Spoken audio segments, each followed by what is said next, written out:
Hey. Welcome, ladies and gentlemen. This right here is Urban Politics, and I'm your host, Phys Ed Music. I want to thank you all for liking and subscribing as you do. Please, as soon as this video is over, take your little cell phone over to YouTube, like and subscribe, Phys Ed Music, Urban Politics, or actually even right in this video, you can probably hit like and subscribe or whatever. Do your thing, but please do it.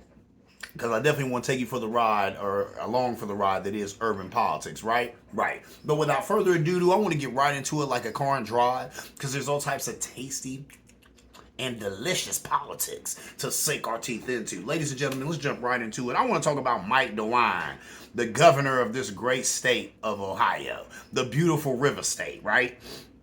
There's a thing called HB 45, killing affordable housing projects. A lot harder to turn this piece of legislation makes it a lot harder to turn existing buildings into affordable housing. He chose to make affordable housing projects more expensive. So there's things he could have put in this bill to not make it so hard for affordable housing to happen in Columbus and Ohio and other areas and such, in Ohio.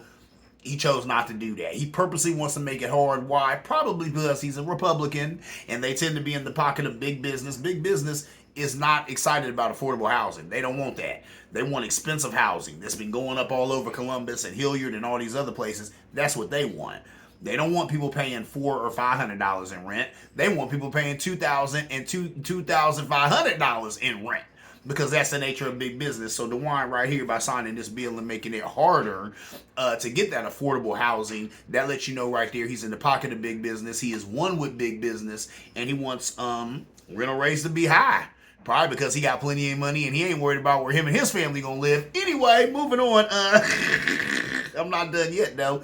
DeWine been up to a lot of other foolishness too. Let's talk about it. HB 507, expanding oil drilling in our state parks.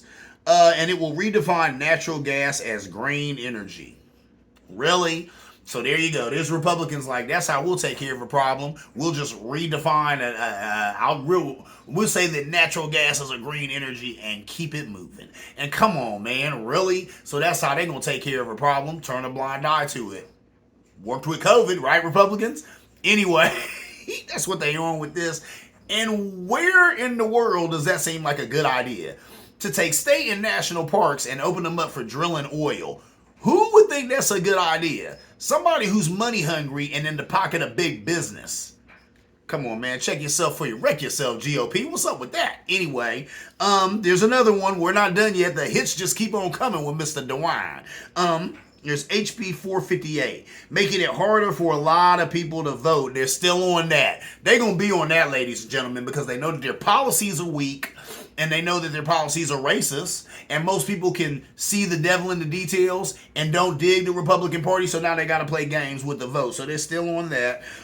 They were saying that, what is this? This HB 458 ends the last Monday of early voting, which is one of the most popular days to vote. So there they go again. They got rid of what they were trying to give. I'm pretty sure they got rid of the golden weekend, they call it, I think, or Souls to the Polls. And I think this was like a weekend. It was that Sunday, the last Sunday of early voting, where a lot of black churches, since they were already in church, they just go ahead and take everybody to the polls and vote. They got rid of that. Because if you're a Republican, that ain't good, because a lot of them elderly black folk that go to the polls are going to be Democrats, so they got rid of that. You know, you could thank Mr. DeWine and our Republican legislature here in Ohio for doing that. So now they're coming after this early voting on Mondays. What do Republicans have against early voting or absentee voting? What do they have against it? They have against it that Democrats tend to vote overwhelmingly early and overwhelmingly through absentee. Why? Because when you vote early, you don't have to necessarily sit in that long lines, and most Democrats are poor working folk. They don't have time to sit in a line. Right? If they're just as poor and as working class as I am, they vote absentee. Why? Because absentee, I can sit at home in my underwear with a cup of coffee. You know what I'm saying? And voir dire the candidates and the vote and all that, and then just mail it in and be done with it. I ain't have to sit in no line. I ain't even have to go to the BOE. Maybe, you know what I'm saying, just to drop off the ballot or whatever. But see what I'm saying? These are convenient ways to vote, and the GOP does not want to make voting convenient. I wonder why. It also restricts the use of early vote drop boxes. Some only available for 9 to 5. So see, this goes exactly to what I was just talking about. If you vote absentee, right?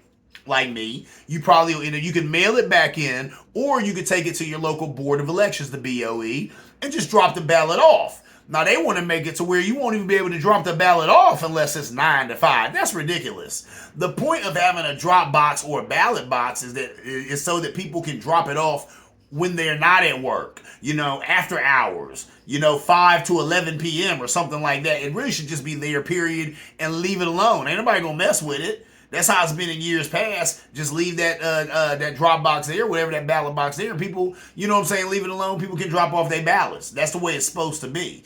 But for some reason, the GOP wants to restrict the vote. They want to restrict these boxes to only being available from 9 to 5. That's stupid. Well, 9 to 5, that's when the BOE is open. If I had those hours available, I could just go to the BOE and do my thing, right? Yeah. And they know what's up with that. This is, all that's by grand design. The GOP knows exactly everything that I'm telling you. So that is what it is. It also removes a lot of the options Ohioans will have to prove their identity. Yes, here we go back on this again. Now, I'm not going to lie. I guess asking for people to have ID to vote is not too big a deal because you have to have ID to get on a plane or do almost anything else in this country. But it still is like, you know what I'm saying? Come on, man. If you're a person who lives in this society, right, this American society that we have, you are affected by these laws, ergo you should be able to vote on them and have some say on these laws. And I don't think an ID or anything else should determine that. Now, that's just me, and I get that the rest of the world doesn't necessarily run how Eddie Edwards would like them to run, but that's why I said, you know what, even with that said, I get it. If you want people to have ID to vote, that's not asking too much. People just got to get off their rusty dusty, go down town or wherever to their, to the motor vehicles and get them an ID. State ID, whatever. So there's that, but I still do think it's just another hill that, these Republicans try to put up against people who are poor and don't have the money or the means or whatever to get these things to stop them from voting because they know those votes are probably going to be Democratic votes. Anyway, it also punishes voters for the mail being slow. Even military ballots coming in from overseas. Military people begged him not to sign it. He did it anyway. Ladies and gentlemen, it really grinds my gears. As Peter Griffin would say, it really grinds my gears when Republicans go on and on and on and on and on and on. One, about being the God party. That gets on my nerves because there ain't nothing godly about what them suckers do. But then two, they also build themselves to be the party of the military. How can you do that when time and time again you screw over the military? It's a family show. Well, excuse my language. You screw over the military time and time again. And here's another way that Republicans have screwed over the military, and that Mike DeWine has screwed over the military. What military ballots? First of all, if you're risking your life for the United States of America, I don't care when your ballot makes it back here to the mainland. We should be counting it in. Okay? You're literally shedding blood and dying for this country, and we're not going to count your vote? Republicans, ladies and gentlemen, but whatever. So now they on that. Of course, they want to restrict that. Ballots coming in from overseas. And they said that servicemen and women, they begged Mike DeWine, don't do that. Don't do that. Don't disenfranchise our vote or let there even be a chance of it being disenfranchised. And what he do? He signed the legislation anyway because the GOP is all about money. They're all about what's in it for them. Hey, let me tell you, ladies and gentlemen, I got this from a young lady by the name of Rachel Coyle. And she goes by Rachel Coyle, Ohio on TikTok. Y'all know I always amp up TikTok on here. I love TikTok. I get quite the education from TikTok. And this young lady, she talks about all things Ohio. And she talks about the evil deeds of Mr. Mike DeWine. And I love her to death. So, yeah, if you mess with TikTok or whatever, her name is Rachel Coyle, Ohio, and she's on TikTok. And I have to go ahead and Go ahead and cite her as a reference, because that's where I got all this information for. But of course, DeWine is up to them same old tricks. The Republicans is up to them same old tricks. Let me move on. Anyway, let's talk about Florida and its tumultuous relationship with CRT. We all know about it, right? So the Florida Department of Education has rejected an advanced placement course covering African American studies, saying it indoctrinates students to a political agenda. What? Why is telling true history indoctrinating people to a political agenda? It's not. Anyway, moving on. As is, they say the course is a vehicle for a political agenda and leaves leverage leaves leverage, ambiguous gaps that can be leaves large ambiguous gaps that can be filled with additional ideological material. So basically they're saying that there's all types of room in there to add your 2 cents in about what's wrong and what's right. Man, get out of here. There ain't no 2 cents on some of this. Some of this stuff, most of this stuff that went down with black folk in history, it's egregious, it's horrible, it's embarrassing. I get why you're embarrassed, DeSantis, and some of you other white folk. You should be, but guess what? Who cares about that? Let's learn something, right? Let's observe this material. Let's research this material. Let's talk about it in a truthful way and move on. That's the only way you deal with a cut or a wound, right? You don't deal with a cut or an open gaping sore by ignoring it. You apply medicine to it. Maybe put a covering over it so that medicine can get into it and do its healing thing. And then lo and behold, after a while, look around, that cut ain't what it used to be. Now it's trying to heal up. Now the skin's trying to come back over. Racism could be the same way. But we need to put this medicine on it. And you got people like DeSantis and other people who are afraid of the medicine. So it is what it is. People involved with creating the material say that's far from the truth. You know what I'm saying? Republicans going on about this extra ideology being added into the program. They said, no, that ain't even what it is. They said, this is another attack. Well, I'm actually saying this. This is another attack from the GOP on education that may deal with, this is another attack from the GOP on education that may deal with things like sexual orientation or race. In 2022, DeSantis signed the Stop Woke Act, setting limits on how race may be taught in classrooms, which is pathetic. And once again, that's why I said that's him and other people who look like him being afraid of the truth. And we can't be afraid of this truth, ladies and gentlemen. We need to talk about it. We need to discuss it. We need to add the medicine, and then it can heal, and we can move on from this as a country, as a collective. You know what I'm saying? But that can't happen when you have people like DeSantis and other folk who want to turn a blind eye to it. The course seeks to show the culture, literature, historical developments, and political movements, social movements of black people. There's been a whole lot of that, and we do need to discuss. A lot of people just don't know. Going through the African diaspora, Reconstruction, the Civil Rights Movement, slavery is a part of the story, but not the focus, and that's huge. And that's what DeSantis needs to hear. That's what a lot of people out there who are afraid of this need to hear. Slavery is a part of the story, but it's not the focus. Listen, ladies and gentlemen, I don't believe that anybody teaching CRT is running up in the classroom, looking little white kids in the eye and saying, you're murderers and you're horrible people. It's not what's happening. It's not what's happening. All they're doing is laying out history as it has happened. Now, if some of these kids come away with the view that people who look a certain way, other people who look a certain way really wrong for no reason under the sun, only for the reason that the way that they look was different from the way that they look, oh well, that's history, right? We can't overshadow that. But if we do not study our history, we are what? Doomed to repeat it. And that's why we're repeating it with Trump and all this other garbage that's going on right now, because we do not study our history. And if we do not study our history, ladies and gentlemen, we are doomed to repeat it. Anyway, moving on. That's enough of that. We get off that soapbox, ladies and gentlemen. But that is what it is, right? Let's talk about Oh my Lord, time, drawing line, nigh. Let's talk about the Democrats versus the Republicans. I just want to talk about some difference between Democrats and Republicans. And I got this from Occupy Democrats. I follow them on Instagram, right? So I got some of these numbers from them. It was interesting numbers. Now, with the stuff I'm going to say, it's demonizing Republicans. But I don't say any of this to make it seem like the Democrats have halos hanging over their head. Not at all. You know what I'm saying? This particular segment right here, I'm going at Republicans, but Democrats, there's plenty of reasons to go at y'all too. So cut the games. And these days, I'm an independent. Now, a friend of mine told me, you are not an independent. Oh, I am an independent, but I still recognize the games that Republicans play, and I'm not giving them any leeway on that.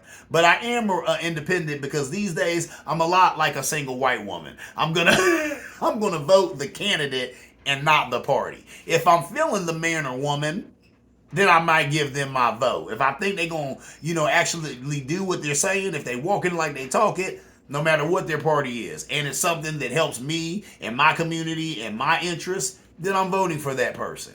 And if not, then I won't. So I call that an independent, ladies and gentlemen. Anyway, moving on, let's talk about how Republicans, aka the GOP, 10 of the last 11 recessions were under a Republican.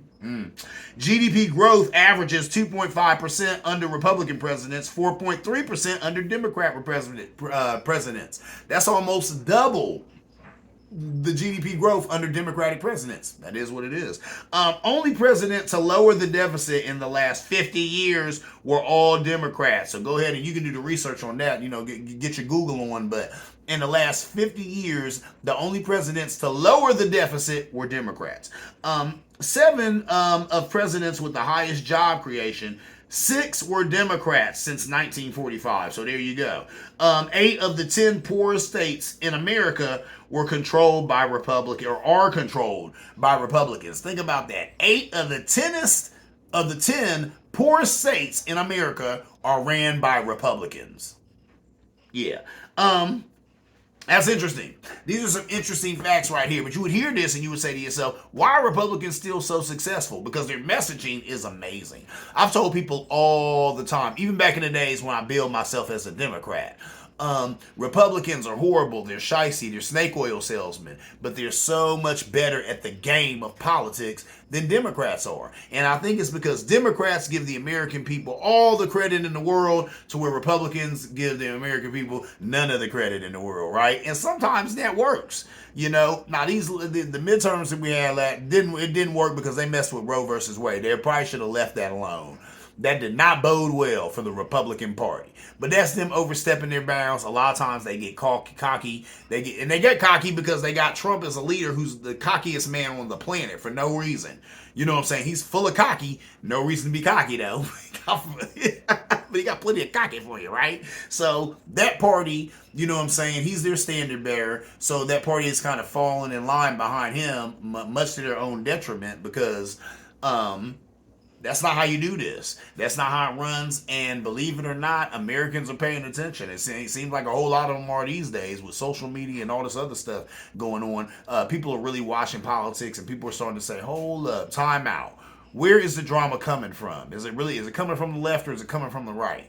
Or does it come from the right sometimes and it comes from the left sometimes, and both of these parties need to get their act together? Some of that, right? So that is what it is. But those are interesting distinctions between these two parties. And it does seem like there's one party who wants to keep people afraid, you know what I'm saying, of migrant caravans and all that other stuff. You know what I'm saying? So that they can do their little political things or whatever. But we also have people on the left doing their little stuff too, and taking advantage of the stock market and stuff like that, and insider trading and all that stuff too. So politics is what it is. You know what they say, little power, little corruption, great power, great corruption. Some of these politicians have great power and they are greatly corrupt. But with that said, it does seem like a whole lot of the mischief and madness is coming from the right, which happens to be Republicans. So you add it up for yourselves, ladies and gentlemen. I'm just talking about the numbers. What I say, men lie, women lie. The numbers, they don't lie. They don't lie. So anyway, moving on. I want to talk about a guy, Robert Wright. He is that dude. If you don't know who this dude is, I follow him on Instagram. So this is the next thing I'm talking about. I reference this guy. This older white gentleman is a smart dude. He's a great dude. He's always talking about corporate greed and how a lot of this stuff that they want to blame on Biden and say it's his fault, a lot of it is just corporate greed. And that's what it is, bottom line. You know, you talk about inflation, you talk about this, you talk about that. Really, it all comes down to corporate greed. But I want to bring it all the way back in, ladies and gentlemen. Bring it all the way back in. And I want to start by talking about a good friend of mine. Sunshine. Hey, she watches the show. Now, Sunshine, she even changed her profile on Facebook to eggs because she was going on and on and on about egg prices. And she's like, it's ridiculous. You could pay upwards of $6 or $7 for a carton of eggs. What is Biden doing? You know what? She said, bring Trump back. Because I wasn't paying $6, $7 a carton of eggs when Trump was in office. Oh, my God. I just hung my head in shame. Because once again, here we go blaming the wrong people for the wrong things. This is my sister. I love her. And I told her, no. Not saying that Biden doesn't take some of the blame, but most of the blame for these egg prices does not lie with him. And Mr. Robert Wright, he really made it plain right here, so I'm going to make it plain for you too. Hold on, before I even get into that though, you know what I'm saying? My sister Sunshine, she blessed me with some things. You see me right here. I'm wearing this nice ring. I got the bracelet on. Wearing my other joint right here. I really like this. I was kind of salty because it didn't fit because I got a fat wrist. But this right here, and this is, look at that. Yeah, I love that. Limitless. What you know about that? Limitless. That is so fresh right there. So I thank her so much for getting me this stuff. So I've been rocking it, feeling like, you know, the rock star that I am. But check me out. We're going to talk about why these egg prices are not even Biden's fault. Why? Check this out. All right. First of all, egg prices are up 60%. People are paying upwards of $6 or $7 a dozen. We're just talking about that's ridiculous. Cal-Maine, the largest egg producer in the U.S., is ranking record profits. $198 million. $198 million in its latest quarter. That's a 65% increase from a year ago. So think about that. All right, they're making $198 million. I think a quarter is only 3-4 months. So in 3-4 months, they made $198 million from egg prices being so high, right? It's a 65% increase from this time from last year, right? And then look, I'm reading through the comments, and here's what one of the comments said. Corporate greed is to blame for skyrocketing egg prices, and the media will hardly talk about it. There it is, Sunshine. Let me read it again for the people in the back. Corporate greed is to blame for skyrocketing egg prices, and the media will hardly talk about it. And I promise you, that's by grand design. That is not by no accident. I guarantee you the egg people that hollered at the media and said, hey, listen, shut your face while we make this money. People know that egg prices are crazy. Let them talk about it on social media. Let them talk about it at the water cooler at work. But don't you make it no news story. We're not trying to make this news. You keep your mouth shut about it while we get paid over here. And that's what they're doing on our dime. I eat eggs too. I love eggs, ladies and gentlemen. I love them. I love hard-boiled eggs. I love poached eggs. I love eggs sunny side up. I love, there was a cat in a diner when he told me, he said, we don't serve soft eggs. I didn't know that scrambled eggs were soft eggs. I love soft eggs. I love eggs, period. So this is hurting me too, ladies and gentlemen. And my point being is, it don't have nothing to do with Biden. It has to do with corporate greed. These guys are making 65% more money now than they did last year at this time. And that ain't by accident. They're doing this. It's by grand design, man. Right? They're getting paid. And they're doing it on purpose. All right, before I get out of here, I got to talk about my beer of the week. Usually it's my IPA of the week because I love IPAs. And this actually is an IPA. Excuse me. This is my IPA of the week this week, ladies and gentlemen.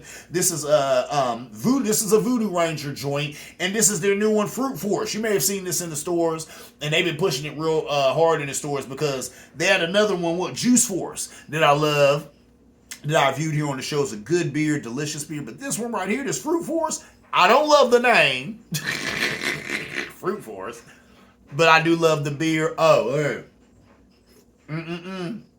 That's delicious. And you know what they're billing it as? A fruit punch IPA. I'd give it that, ladies and gentlemen, believe it or not. It's an IPA. You sip it, and then it has the aftertaste. You know what I'm saying? Like, taste number 2 is fruit punch. Somehow they infuse that beautifully in right there. It's delicious. It's refreshing. Got a little bit of money in your pocket. Want to drink something that's good. You know what I'm saying? Soothe the palate.